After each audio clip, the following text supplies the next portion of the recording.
حدیث میں اس کی وضاحت آئی ہے کہ جو شخص مؤذن کی اذان کے کلمات کو اسی طرح دہرائے جس طرح وہ کہتا ہے، اور جب وہ حی علی الصلاۃ اور حی علی الفلاح پر پہنچے تو یہ کلمات دہرانے کی بجائے وہ کہتا ہے لا حول ولا قوۃ الا باللہ۔ اللہ کے نبی صلی اللہ علیہ وآلہ وسلم نے اس بات کا صلہ یہ بیان فرمایا ہے، فرمایا حلت لہ شفاعتی یوم القیامہ، روز قیامت کو اللہ رب العالمین اس کی سفارش کے لیے مجھے حکم ارشاد فرمائیں گے اور میں اس اپنے امتی کی اللہ کی بارگاہ میں سفارش کروں۔ یہ ایک وجہ ہے۔ اسی طرح جب آدمی جماعت کے ساتھ شریک ہونے میں اول وقت میں مسجد میں پہنچے گا تو رسول اللہ صلی اللہ علیہ وآلہ وسلم نے اول وقت میں نماز کے لیے باجماعت نماز کے لیے مسجد میں پہنچنے والے لوگوں کے لیے خوشخبری کر دی۔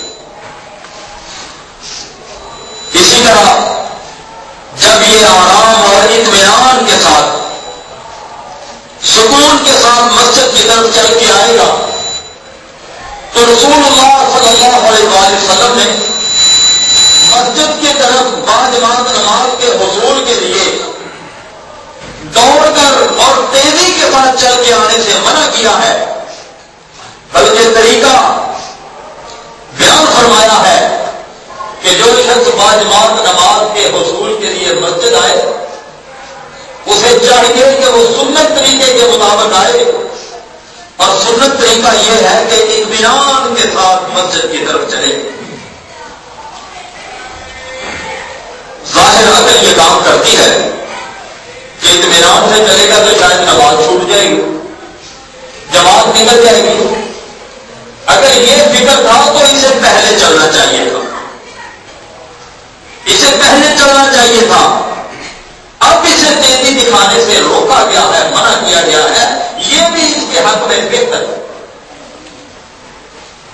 رسول اللہ صلی اللہ علیہ وآلہ وسلم نے مسجد میں داخل ہوتے وقت دایاں پاؤں پہلے اندر رکھنے اور اس کے ساتھ دعا پڑھنے کا حکم ارشاد فرمایا۔ جب یہ باجماعت نماز کے حصول کے لیے مسجد آنے والا مسجد آئے گا اور دایاں قدم پہلے اندر رکھے گا سنت کے مطابق تو اسے اجر سے نوازا جائے گا، اور جب یہ اس کے ساتھ وہ مبارک کلمات اللہم افتح لی ابواب رحمتک مسجد میں داخل ہونے کے لیے ادا کرے گا تو اس کو الگ سے ثواب کے ساتھ نوازا جائے گا۔ اسی طرح سے یہ آدمی جب مسجد میں آئے گا تو مسجد میں اگر تو باجماعت نماز کھڑی ہے تو یہ ساتھ مل جائے گا، اسے یہی حکم ہے۔ لیکن اگر نماز میں وقفہ ہے تو اسے حکم یہ ہے لا یجلس حتی یصلی رکعتین، کہ سنت طریقہ یہ ہے کہ جب مسجد آؤ اور بیٹھنے سے پہلے 2 رکعت تحیۃ المسجد پڑھ لو، اس کے ثواب سے بھی اس کے رواب ہے۔ اسی طرح پھر بھی اگر مزید وقفہ موجود ہوگا تو یہ نماز کے انتظار میں ہوگا، تو رسول اللہ صلی اللہ علیہ وآلہ وسلم نے ارشاد فرمایا وہ نمازی جو نماز کے انتظار میں ہے، صرف انتظار میں ہے، ابھی نماز میں نہیں ہے، نماز میں داخل نہیں ہوا، نماز میں شامل نہیں ہوا، ابھی نماز باجماعت کھڑی ہوگی۔ فرمایا یہ جتنی دیر انتظار میں رہے گا یہ اللہ کی بارگاہ میں ایسا ہی لکھا جائے گا گویا یہ نماز کے اندر شریک، اس کا نماز کے اندر ہونے کا اجر اور ثواب لکھا جائے گا۔ اسی طرح جب یہ آدمی نماز کے انتظار میں ہوگا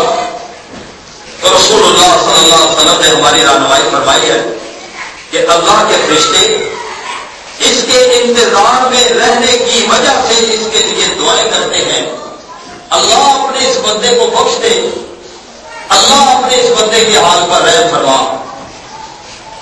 اور فرشتے اللہ کے اس کے حق میں گواہی دیں گے روز قیامت کو، یا اللہ ہم گواہ ہیں اس بات کے، یہ اپنی تمام مصروفیات چھوڑ کر 5 وقت نماز کے حصول کے لیے مسجد آیا کرتا۔ اگر کوئی بندہ اپنی نماز گھر میں ہی ادا کر لے یا کسی جگہ پہ ماشاءاللہ وہ ہے تو نمازی لیکن مسجد میں 5 وقت نماز کے لیے نہیں آیا، یا وہ جگہ جسے 5 وقت نماز کے لیے متعین کر لیا گیا ہے اس کا نام مسجد ہی ہے، چاہے وہ کسی دفتر کا حصہ ہو، چاہے وہ کسی جگہ کا حصہ ہو، 5 وقت نماز کی ادائیگی کے لیے اسے مقرر کر دیا۔ تو جب یہ وہاں نہیں پہنچے گا تو یقیناً پھر فرشتے اس کی گواہی بھی تو نہیں دیں گے۔ فرشتے ایسے تو نہیں کسی کے بارے میں کہتے ہیں کہ ہاں بڑا اچھا۔ اسی طرح سے جب یہ باجماعت نماز کھڑی ہوگی تو یہ اقامت سنے گا، اقامت اذان کی طرح کا ہی، جسے آپ تکبیر بھی کہتے ہیں اقامت بھی کہتے ہیں۔ یہ کلمات اگرچہ ادا کرنے والا ادا کرے گا، ہو سکتا ہے یہ خوش نصیب وہی بن جائے جو ان کلمات کو ادا کرنے والا ہو، اگر ایسا نہ بھی ہوا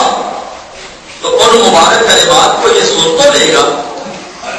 اسے ان مبارک کلمات کے سننے کا بھی ثواب ملے گا، اس لیے باجماعت نماز کے لیے آنے والے کا اجر بہت ہے۔ اور بعض روایات میں تو یہ بھی آتا ہے کہ اس کا جواب بھی دینا چاہیے، جیسے اذان کے جواب کا بھی میں نے تذکرہ کیا، اقامت کے کلمات کا بھی جواب ہے، ان کا تذکرہ بھی آتا ہے، اگر یہ اس کا جواب دیتا ہے تو اس کو ثواب الگ سے ملے۔ اسی طرح سے حدیث میں آتا ہے جب اذان ہوتی ہے، جب اقامت ہوتی ہے تو شیطان وہاں سے بھاگتا ہے، دوڑتا، جس حد تک وہ کلمات اسے سنائی دیتے ہیں وہ وہاں سے دور بھاگتا ہے۔ تو یہ بھی ایک وجہ لکھی ہے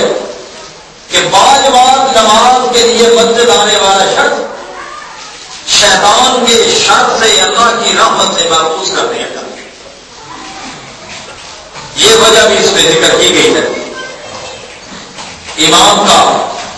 پھر انتظار کرنا، اس کے ساتھ تکبیر تحریمہ کہنا، جب یہ اپنی آواز سے اپنی زبان سے اس کی تکبیر تحریمہ سنے گا، سننے کا الگ ثواب ملے گا، اور جب یہ اسے اپنی نماز کے لیے زبان سے ادائیگی کرے گا تو اس کا ثواب اس کو ملے گا۔ امام کی دیگر تکبیرات کے ساتھ تکبیریں کہے گا اور یقیناً سنے گا بھی،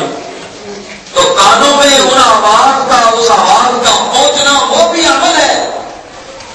وہ عمل بھی اپنی جگہ پر مسلم ہے، اور جو اس نے کلمات کی ادائیگی زبان سے کرنی ہے وہ بھی مسلمان۔ پھر یہ صفوں کی برابری کا باقاعدہ ثواب ہے، صفیں برابر کرنے کا حکم ہے۔ عموماً آپ صلی اللہ علیہ وسلم ہر نماز میں یہ کلمات ارشاد فرماتے، صفوا صفوفکم وتراصوا، کبھی فرماتے استووا، برابر ہو جاؤ، آپس میں مل جاؤ، کبھی ارشاد فرماتے سدوا خلل، لطفات جو درمیان میں تمہیں الگ الگ کھڑے ہو ان کو بھر دو، پاؤں کے ساتھ پاؤں ملاؤ، کندھے کے ساتھ کندھا ملاؤ۔ یہ مبارک کلمات آپ صلی اللہ علیہ وسلم اپنے صحابہ کو ارشاد فرماتے رہے۔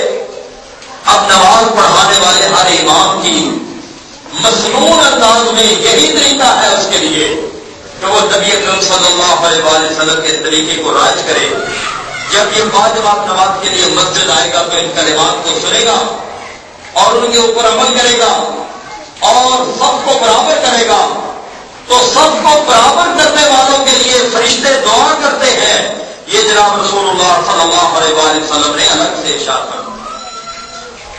یہ بھی سعادت مندی با جماعت نماز ادا کرنے والے کو حاصل ہوگی، جو اپنے گھر میں ہی یا اپنی جگہ پہ ادا کر لے گا اس کو یہ سعادت سے محرومی ملے گی۔ اسی طرح سے جب امام سمع اللہ لمن حمدہ کہتا ہے تو مقتدی نے کہنا ہوتا ہے ربنا ولک الحمد، پھر حمدن کثیرا طیبا مبارکا فیہ، یہ دعا بھی پڑھنا ہوگی۔ اسے ان کلمات کے کہنے کا بھی ثواب ذکر کیا گیا۔ رسول اللہ صلی اللہ علیہ وآلہ وسلم نے ارشاد فرمایا نماز کا سلام پھیرنے کے بعد جس نے یہ دعا پڑھی تھی، صحیح مسلم میں یہ روایت موجود ہے، فرمایا رأیت بضعۃ وثلاثین ملکا، میں نے 30 سے زیادہ فرشتوں کو دیکھا، وہ ان کلمات کو اٹھا کے بارگاہ الہی میں پیش کرنے کے میں ایک دوسرے سے سبقت لے جا رہے تھے۔ یہ کلمات بھی باجماعت نماز میں جب یہ بندہ ادا کرے گا تو پھر اسے اس کا ثواب الگ سے ملے گا۔ اسی طرح سے اگر امام اللہ رحم کرے بھول گیا تو اگر یہ اسے توجہ دلانے میں شامل ہو گیا تو اسے الگ سے ثواب ملے گا۔ اگر اس کی قرات کے اندر کچھ کمی بیشی ہو گئی، یہ اس کو اچھا لقمہ دے کے اس کی اصلاح کر سکے، اسے اس کا بھی ثواب ہے۔ یہ نماز کے اندر جب باجماعت ادا کرے گا تو عموماً خشوع و خضوع سے ادا کرے گا، اور جو کبھی آپ نے تجربہ یقیناً ہم کرتے ہی ہیں کہ باجماعت نماز کی ادائیگی اس کو اے سے زیڈ تک، الف سے یا تک مکمل کی مکمل بہت اہتمام اور آداب کے ساتھ اسے ادا کیا جاتا ہے۔ لیکن جب ہم اکیلے سنتیں یا نوافل یا وتر ادا کر رہے ہوتے ہیں پھر ہم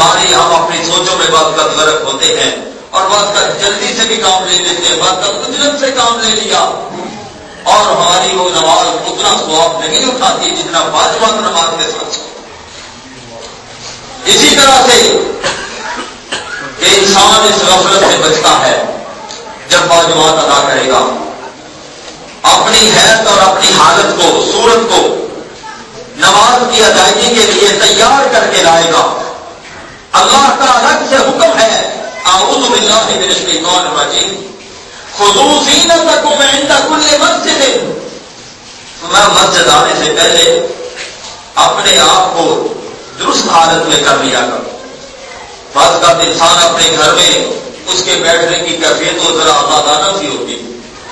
لیکن اسی آزادانہ کیفیت میں وہ مسجد پہ نہیں آئے یا اسے نہیں آنا چاہیے۔ اسی لیے اللہ رب العالمین نے قرآن مجید میں اس کا حکم دیا خذوا زینتکم، ذرا تھوڑا سا